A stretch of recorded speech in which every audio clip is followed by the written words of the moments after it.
जब ईरान कहता है ना कि अगर तुमने अमेरिका की इजराइल की मदद करी तो हम तुम्हें देख लेंगे, वो देख लेंगे किस प्रकार का देख लेंगे? क्या आपको लगता है कि सऊदी अरब पे चढ़ दौड़ेगा ये अपने टैंक लेके? नहीं। इनके आतंकी संगठन हैं जो सऊदी अरब की सिविल सोसाइटी को अटैक करेंगे।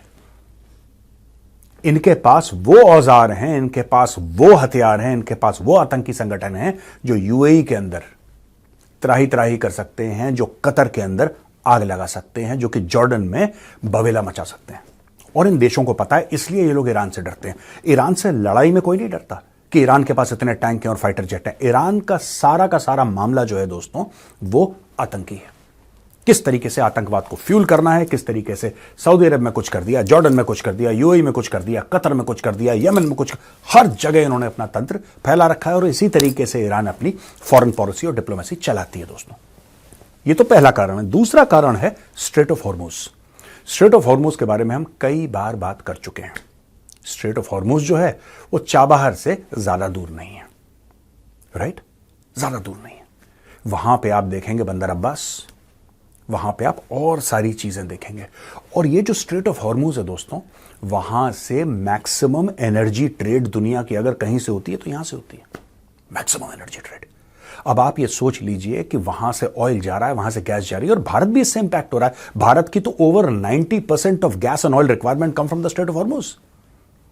अगर ईरान वहां पे कुछ कर देता है, अगर ईरान ये कर देता है वहां पे कि हम यहां पे अटैक्स करेंगे जो भी शिप आएगा, तो दुनिया की एनर्जी ट्रेड कोलैप्स हो सकती है।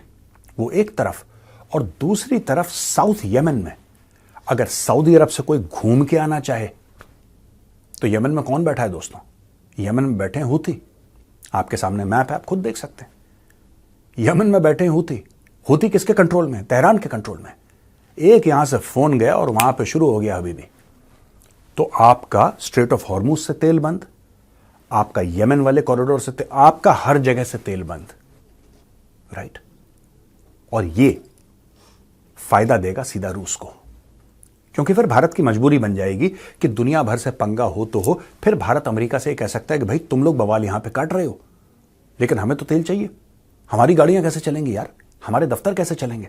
हमारा इंफ्रास्ट्रक्चर कैसा चलेगा? हमारा तंत्र कैसे चलेगा बिना एनर्जी के? हमारे पास तो उतना तेल है नहीं। भारत के पास तेल है लेकिन बहुत कम है। वो 95 to 99% of India's requirements of oil come from outside. फिर भारत की मजबूरी बन जाएगी रूस से तेल लेना। फिर भारत की मजबूरी बन जाएगी बहुत दूर से वेनेजुएला से तेल ले रहे हैं और कहीं और से अफ्रीका से तेल लाने की कोशिश कर रहे हैं। ये सारी की सारी चीजें जो आज की तारीख में हम लोग अवॉइड करते हैं। हमारा मैक्सिमम ऑयल दोस्तों इराक से आता है। इराक का बॉर्डर लगा ईरान से, और जो भी तेल आता है सारा का सारा स्ट्रेट ऑफ हॉर्मुज से, you can say over 90 to 95% of oil यहां से आता है। तो ये दो बड़ी चीजें हैं जो ईरान के फेवर में है। वहां पे रूस ने डायरेक्टली धमकी दे दी है कि अगर ईरान के ऊपर, खासतौर से ईरान के न्यूक्लियर असेट्स पे अगर आपने बमबारी करी, हमने कल के द चाणक्य डायलॉग्स हिंदी में यही कवर करा था दोस्तों। सीधी सीधी धमकी है रूस की। रूस ये कहता है कि बॉस अगर तुमने यहां पे हाथ लगाया फिर देखना। फिर देखना का क्या मतलब है? जब रूस कहता है फिर देखना, इसका मतलब वो एक्चुअली रूस नहीं बोल रहा, वो बोल रहा है चाइना। चाइना चुप रहता है दोस्तों। चाइना कहलवाता है दूसरे पार्टनर से कि तुम बोलो यार, एक काम करो तुम बोल दो, मैं नहीं बोलूंगा। चाइना को जो गेम करना है चाइना करेगा। चाइना चाहता है कि इधर और आग लगे। और दोस्तों आग क्यों लगे ये भी मैं कई बार आपको समझा चुका हूं, लेकिन एक बार दोबारा बताऊंगा, क्योंकि कंडीशंस बदल गई हैं।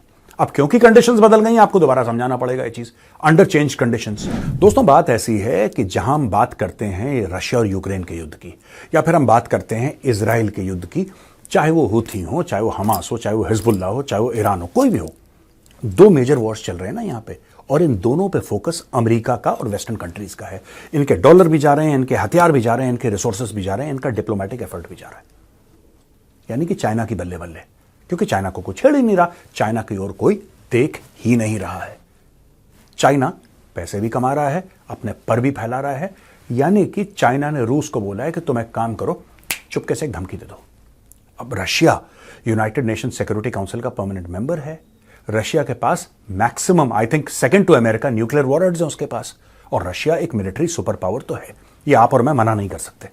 We cannot ignore the fact that Russia is a military super power. Russia सिर्फ यह धमकी दे दे कि तुमने उनके न्यूक्लियर पर अटैक करा फिर तुम देखना, और फिर तुम देखना के पीछे this is a great deterrent. Great deterrent. अगर रूस बीच में कूद गया तो क्या होगा? रूस कूद गया बीच में, मतलब Russia also controls one of the biggest oil and energy supplies of the world. आप ये मत भूलना, जब आप रूस की बात करते हैं तो आप ये मत सोचना कि हम सिर्फ रूस की मिसाइल, रूस के टैंक, रूस के एयरक्राफ्ट की बात कर रहे हैं। We are talking about one of the largest oil and gas supplies in the world. दोस्तों, बहुत त्राही त्राही हो जाएगी दुनिया में अगर ये चीज हो गई, और भारत की एनर्जी और भारत की इकोनॉमी पे बहुत खराब इंपैक्ट पड़ सकता है।